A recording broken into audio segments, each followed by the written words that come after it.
तो दोस्तों हमारी आज की कहानी बहुत ही इंटरेस्टिंग होने वाली है क्योंकि आज की कहानी में हम देखेंगे कि किस तरह से एक आदमी अपनी बीवी के भाई की बीवी के साथ अफेयर करता है और आगे वो क्या क्या करता है ये हम आज की कहानी में देखेंगे। तो कहानी की शुरुआत होते हुए क्रिश को दिखाया जाता है जो एक प्रोफेशनल टेनिस प्लेयर होता है क्योंकि वो खेलना छोड़कर टेनिस इंस्ट्रक्टर बन गया है, जहां पर उसे टॉम नाम का एक अमीर स्टूडेंट मिला है। जिसके बाद हम देखते हैं क्रिस और टॉम की अच्छी खासी दोस्ती भी हो जाती है।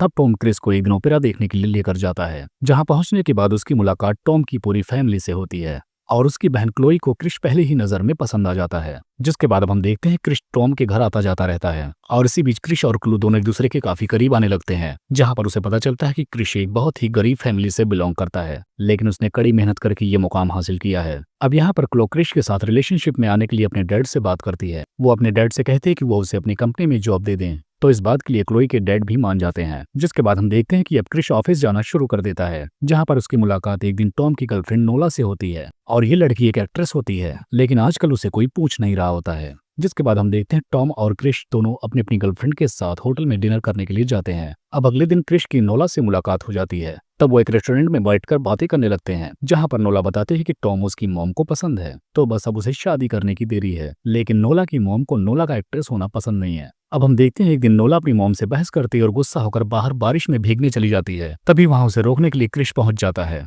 अब क्रिश उसके पास जाकर उसे बहुत समझाता और मनाता है, लेकिन इतने में ही ये दोनों रोमांटिक होने लगते हैं और घटना ये घटती है कि ये दोनों यहाँ पर एक दूसरे के साथ इंटीमेट भी हो जाते हैं। लेकिन इसी के बाद से नोला क्रिश को इग्नोर करना शुरू कर देती है। जब क्रिश नोला से बात करने की कोशिश करता है तो नोला उसे जवाब देती है कि हम दोनों ऑलरेडी किसी दूसरे के साथ रिलेशनशिप में हैं और हम दोनों का उस दिन इंटीमेट होना बस एक एक्सीडेंट था।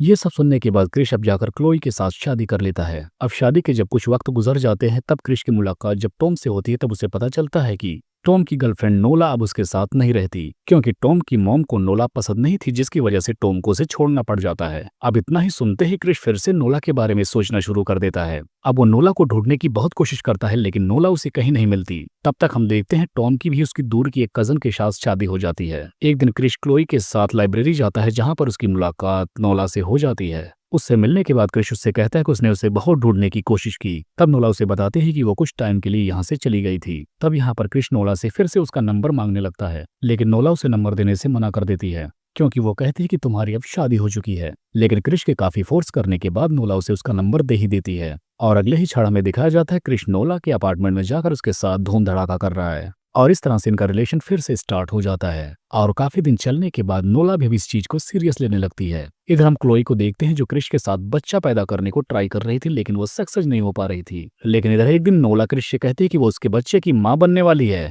अब ये सुनते ही क्रिश की फट जाती है, क्योंकि यहाँ पर नोला कहती है कि मैं अगर तुम्हारे बच्चे की माँ बनने वाली हूँ तो तुम अपनी बीवी को डिवोर्स कब दे रहे हो। अब अगले सीन में हम देखते हैं क्रिश अपने एक फ्रेंड के साथ होता है, जहां पर वो उसे बता रहा होता है कि वो किसी भी हाल में क्लोई को नहीं छोड़ सकता, यानी अपनी बीवी को। तब उसका फ्रेंड उसे बताता है कि तुम्हें अब नोला के साथ अफेयर रखना बंद करना होगा, क्योंकि इसकी वजह से अब तुम्हारी अच्छी खासी जिंदगी बर्बाद हो सकती है। अब इसी टाइम से हम देखते हैं क्रिश काफी परेशान रहने लगता है। जिसके बाद वो एक दिन अपने फादर इन लॉ की गन चुरा लेता है, जिस गन से उसके फादर अक्सर हंटिंग किया करते थे।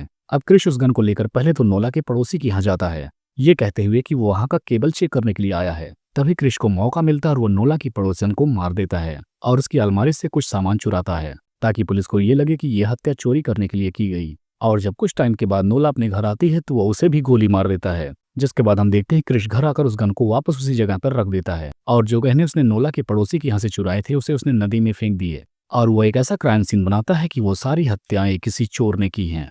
लेकिन जिस दौरान वो उन ज्वेलरीज को पानी में फेंकता है तो उसमें से एक रिंग बाहर ही गिर जाती है। अब यहाँ पर सबको पता चल जाता है कि नोला की मौत हो चुकी है, जिसके चलते सारे लोग बहुत दुखी हो जाते हैं। और पुलिस के जाने के बाद पुलिस को भी यही पता लगता है कि नोला और उसके पड़ोसी की खून चोरी के मामले में हुआ है।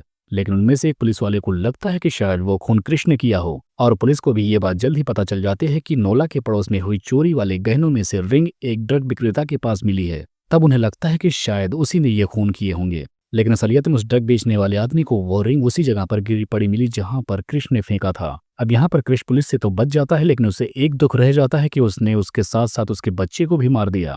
और क्रिश के इसी पछतावे को दिखाते हुए इस कहानी का यही पर एंड हो जाता है।